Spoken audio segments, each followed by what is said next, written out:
Good morning sa atin. So, dito ulit tayo sa site natin dito sa Ambyong. Meron akong gustong i-share sa inyo sa ating mga kababayan dyan, mga kasamahan natin na nagtatrabaho sa construction. Itong i-share ko is dapat nasa sa inyo niya kung i-observe nyo ba ito or hindi. Kung i-observe nyo naman, at least may natutunan kayo sa vlog natin ngayon. So, ang i-share ko ngayon, paano nga ba kapag may nag-arise na problem sa site natin? Kunwari, itong si foreman natin, itong nakakulay orange, si Foreman Ford. Siya yung foreman natin sa site natin dito sa Ambyong. Meron siyang gustong i-clarify. So, ayan, nakikita nyo, meron siyang hindi naintindihan sa plano. Gusto nyo i-clarify sa akin.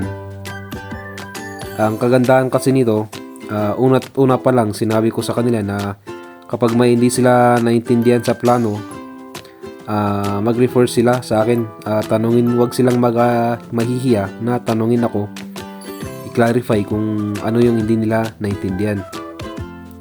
So ito, makikita nyo si Kuya Ford, kinol niya yung attention ko at gusto niyang i-clarify yung nasa plano.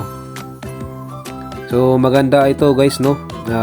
Kunwari nag-arise tong ganito, ang una nyong titignan kapag hindi nyo na maintindihan yung nasa plano. For example, sa mga instructions, proper installations, mga ganun, ang unang titignan nyo doon ay hindi si architect or si engineer or si contractor. Hindi yon ang tatanungin niyo. Ang unang titignan nyo, ang pinakaunang gagawin nyo is mag-refer kayo sa tinatawag nating building specifications. Itong specifications na ito, nakasulat ito sa papel, sa coupon man. Nakalagay dyan lahat ng instruction. Parang kumbaga ito yung tinatawag nila na manual of instruction kung paano gawin ng isang bagay. Kasi kung minsan wala sa floor plans pero nasa specifications. At kung meron namang discrepancy between floor plans saka specifications, ang masusunod doon is yung specifications, no? Kunwari, hindi masyadong klaro sa floor plans.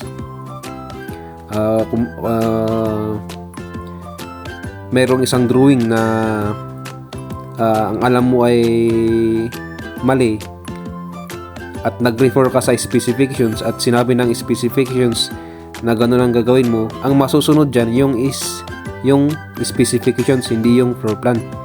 Kasi yan yung ginawa ng architect na manual of instruction natin.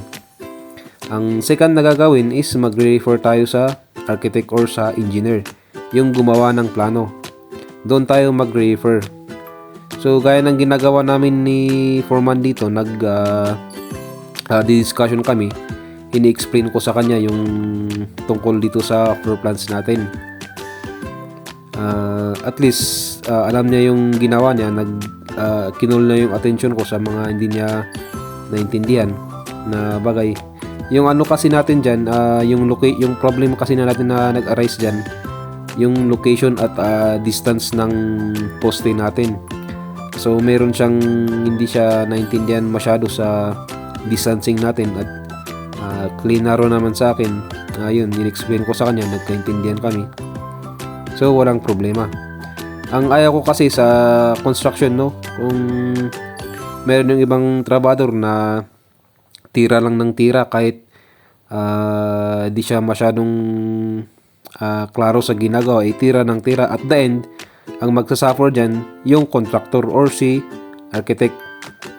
So kung ano yung nasa plano talaga at ano yung sinabi ni designer, yun ang masusunod. Okay?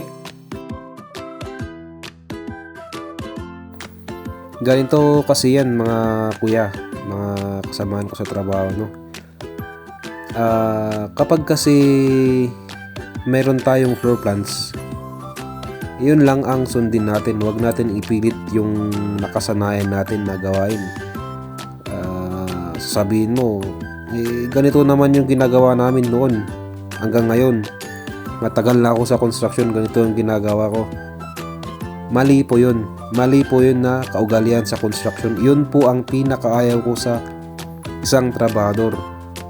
So, ibig sabihin, kunwari, 10 years ka na gumagawa, tapos 10 years mo na pala na ginagawa yung maling pamamaraan. Tapos sasabihin mo sa akin na ganito naman yung ginagawa ko, which is wrong, no? Ganito kasi yan, for example, no? Pinalo mo yung nasa isip mo, nasa construction ka, hindi mo sinunod yung plano ni architect or engineer, tapos ginawa mo yung sinasabi mong kinaugalian mo na ginagawa, tapos biglang bumagsak yung building.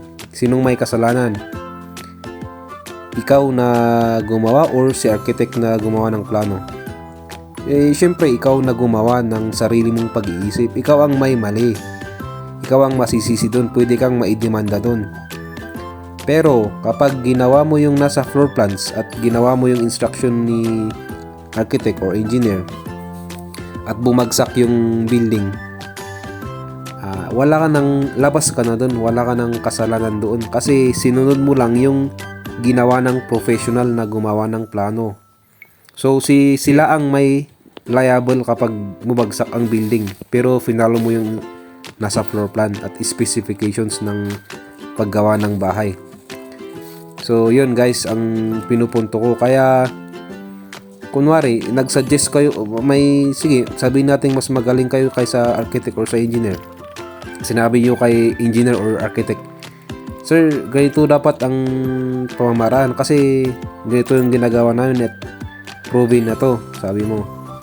Pero nag-insist pa rin si architect na gawin nyo yung nasa plano. At ang kinalabasan, bumagsak or pangit yung pagkakagawa. Ang sisisihin doon, syempre si architect or engineer or yung professional na gumawa ng plano. So, sana naintindihan nyo yung explanation pag sa mga ganitong sitwasyon. Okay?